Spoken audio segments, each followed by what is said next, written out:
first important issue of tonight's meeting, and one that's important to the entire state of Ohio and certainly to this country. And that is the endorsement of issue 1.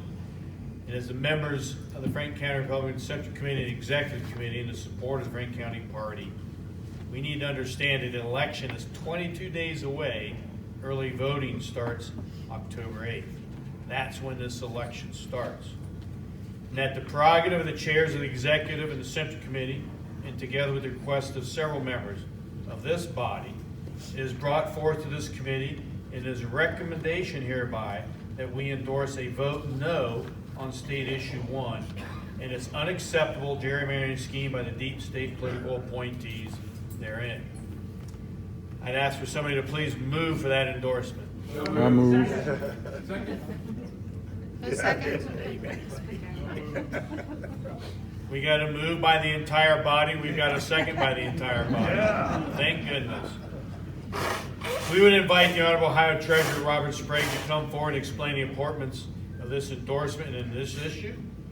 And he has been a leader on this in the state of Ohio, and we are thankful to have him here tonight.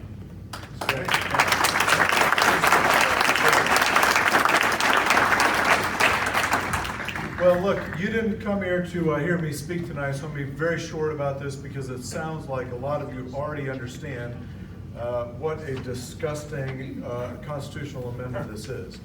But I want to just make 4 points, and at the end I'm going to make an ask of you aside from your vote on this important topic at the Central Committee. So the 4 points are that, first of all, this is going to result, now you know that there's 5 Democrats, 5 Republicans, and 5 independents that are going to be appointed to this commission. There's only one topic that this issue deals with, and that is making sure that it is balanced between a Republican and a Democrat vote.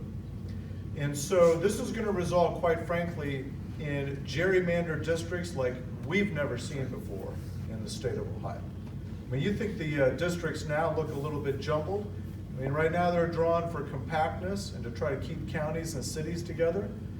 If we pass this thing, they're going to be all over the place. There is no rules in terms of compactness. I mean, you could draw, like I live in Findlay, Ohio. You could draw us in with Toledo. You could draw us in with Columbus if you figured out how to do it, honestly. So you're going to see gerrymandered districts like you've never seen before. It literally will be 10 times worse in terms of the gerrymandering than it is right now. That's the first point. The second point is this commission, they can charge whatever they want to, and the General Assembly has to pay it on behalf of the commission. So it literally is like a credit card with no maximum amount on the credit card.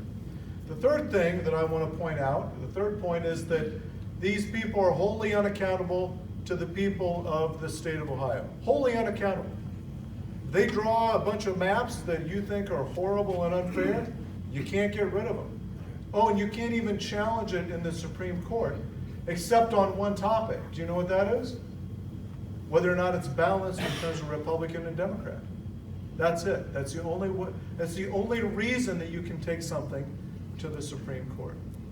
So, you know, I was trying to think if I could make a little levity here and describe what this was like to have this commission that's unaccountable and also be able to charge whatever they wanted to the General Assembly. And I thought, you know, this is kind of like my wife being let loose in the J. Crew with my American Express card.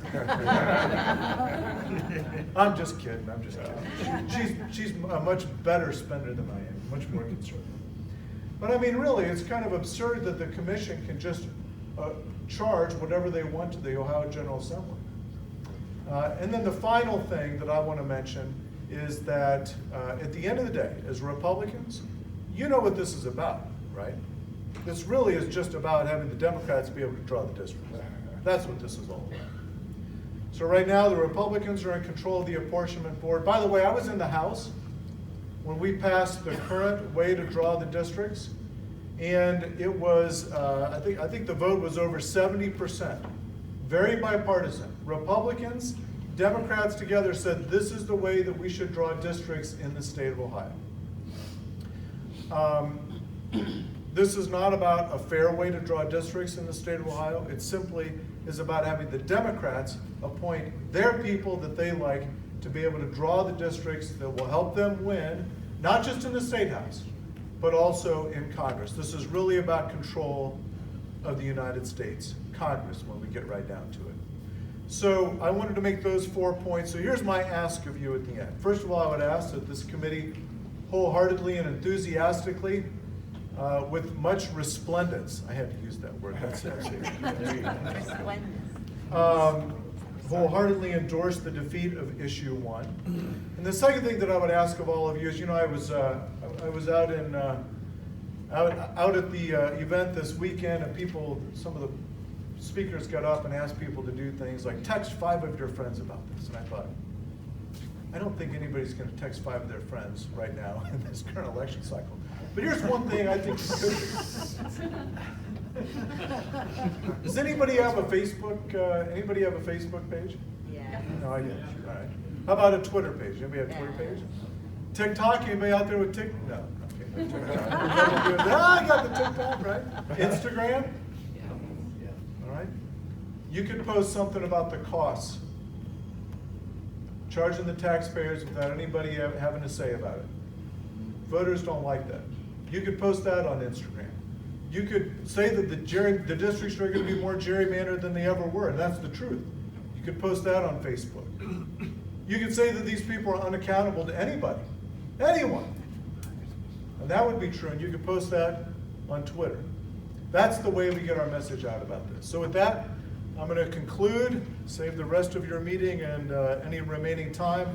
If I can answer any questions, I certainly will, or there may be some other people, like former prosecutor Ron O'Brien, or many others that are some of the legal eagles here that could help us understand this ballot issue a little bit better. Thank you.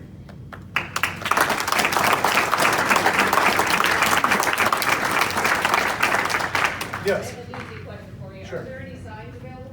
No signs?